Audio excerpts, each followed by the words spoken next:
शिवाय नमोस्तुभ्यं भक्तों।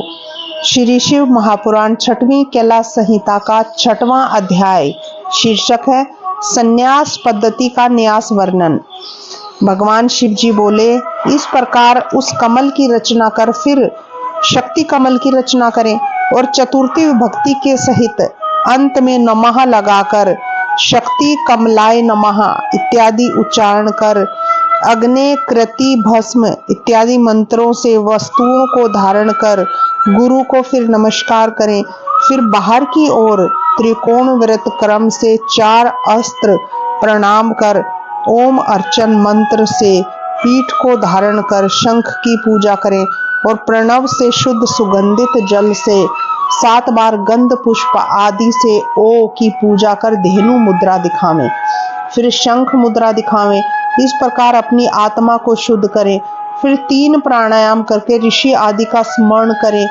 फिर अंग न्यास कर अस्त्र मंत्र से अग्नि कोण के कमल को प्रोक्षण करें। श्वेत वस्तुओं से ही इस दक्षिण कमल को पूजें। इस प्रकार उसके ऊपर नीचे और चारों ओर से पूजा करें। तत्पश्चात सोर नामक योग पीठ को पूजे और सिंहासन के ऊपर मूल मंत्र से मूलाधार में प्राण रोक आसन से बैठ पिंगला नाड़ी के प्रभाव से शक्ति को उठावें।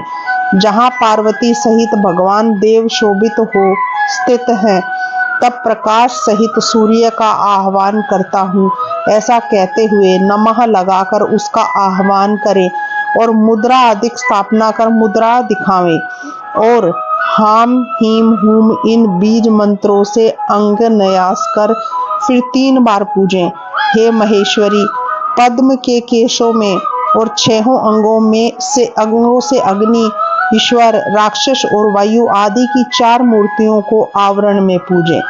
पूरब से लेकर उत्तर तक कमल दल के मूल में आदित्य, भास्कर, भानु और रवि को इन 4 नामों से यथा सूर्य, ब्रह्मा, विष्णु, महेश और ईशान को तीसरे आवरण में पूजें और इस प्रकार भस्म धारण कर शिव भक्त के लिए अंग न्यास कर नम्रता पूर्वक गुरु की पंचोपचार से पूजा के विधानों से युक्त हो ओम ब्रह्मात्मने नमः के क्रम से ईशान आदि का न्यास कर पंचकला क्रम से अधोजात की कल्पना करें।